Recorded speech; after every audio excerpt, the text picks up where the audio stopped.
Kamusviriro kwakaitwa amai vangu nemukwasha anova ndiye murume wangu.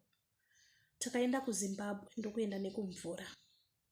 Musi uyu kwakanga kwakaoma ndokusangana edu nematsotsi. Ndokukumbira zvese zvatakanga tiinazvo ndokungova patakanyarara.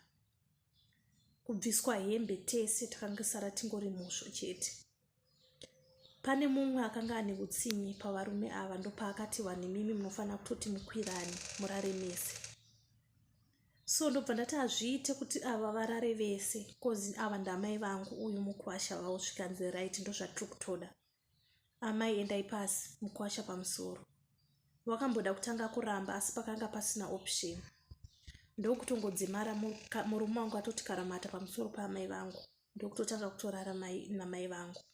Pedzezo zvikanzi chichinjanai. Mai ngawamboenda pamusoro mukwasha pasi. Wedu kana pasina kana protection zvapo. Mai vangu ndokuenda pamusoro murume wangu pasi ndokutanga kuita.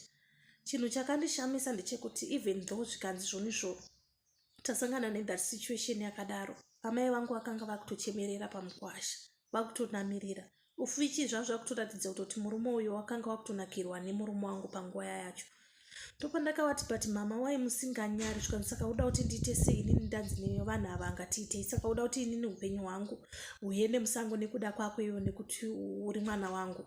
Zvatopano takutoshanda neizvozvo, kana usiri kukwanisa kutarisa tarisa kusaidhi. Wedu ndakatarisa kusaidhi, mai vangu vachikweshana nemukwasha. So zvinhu zvinogara zvingondinetsa ndezvekudai so.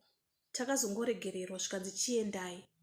Takazosvika edu pane mumwe musha ndokutaura problem yatakanga yatisangana nayo ndokubatsirwa nehembe dzekupfeka kuti tikwanise kuzoenda uye nemari takapiwa.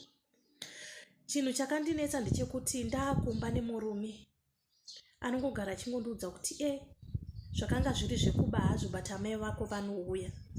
Amai vako vanonaka than iwewe. Ende amai vako vane matinji akareba kudarika ako. Which means guys vanhu ava vari kutoita kakudanana nerweseri.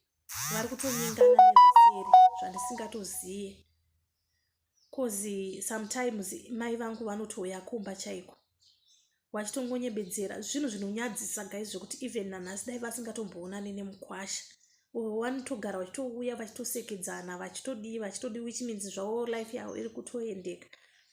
But guys ini ndikufunga kuti ndosiya here imba ndoita hangu move on nelife yangu ndovasiya ava vachiita yavanoida kozi kakujairana kacho katoenderera havachisina kana respect even kumukwasha, even murume wangu chaiye hachisina kana respect kumurume.